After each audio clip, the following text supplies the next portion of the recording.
Royce Cabrera!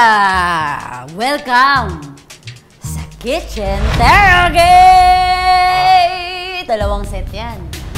Tapos special ang Kitchen Interrogate mo. Kasi itong mga patikim natin, para sa akin lang. Kapag sinagot mo yung tanong, kailangan kong pumili ng titikman ko. Okay. Pero kapag ayaw mong sagutin, kailangan magbawas ng susuotin si Roy. Sige na, marami-rami ako. 1, 2, 3. Sige, game! Marami ka nang nakatambal sa mga ka-eksena mo. Mapababae, mapalalaki.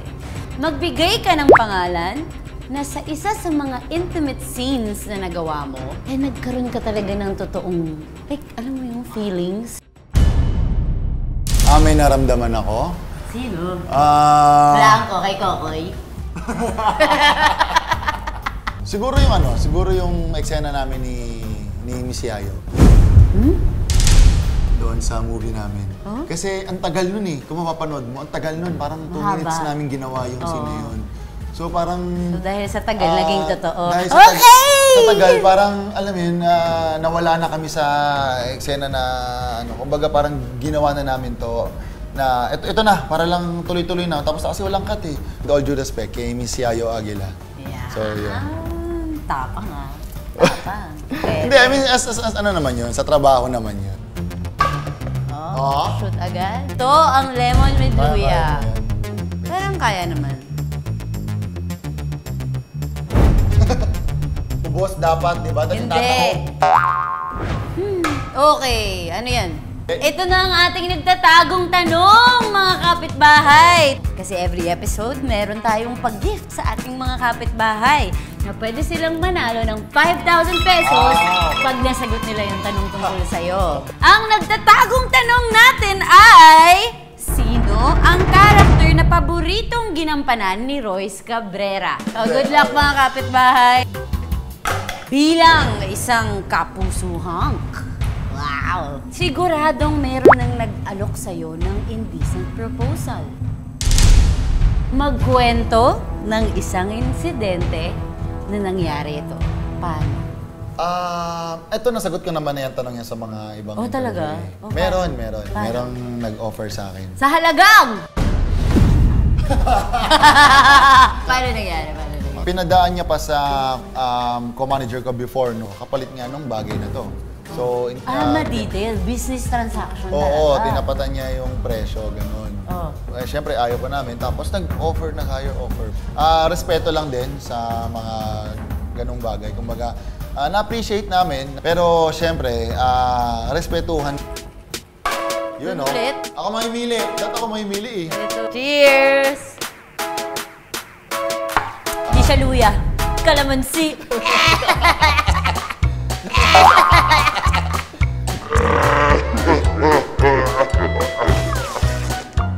From indie to mainstream ang naging ganap ng buhay mo, Royce. Yes.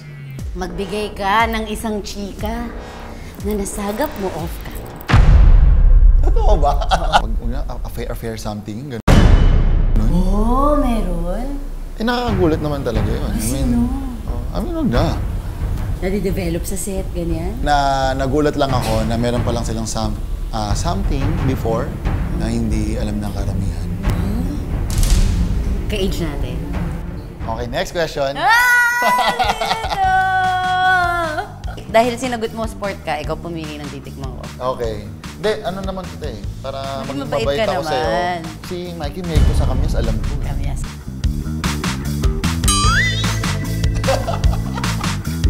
Okay, next question. Alam mo na tong last. Magbigay ka ng isang pangalan, Royce, nang nakatrabaho mo na, o kahit di mo pa nakatrabaho, pero ayaw mong makatrabaho na ulit o ever. At bakit, ha?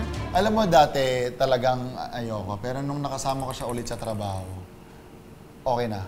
Hindi, naka-work ko na siya before, ayoko. Tapos nung naka-work ko siya ulit, gusto ko na. Baka Okay nagbago. Ano bang dahilan kung bakit ayaw mo siyang maka-work? Siguro nung time na yun, hindi niya pa ako kilala. Dahil seniority or na power trip. Di ba may Veteran, gano'n, veteran, di ba? eh. Gano'n. So medyo, indie film yun eh. So wala kaming maayos sa standby area, room lang.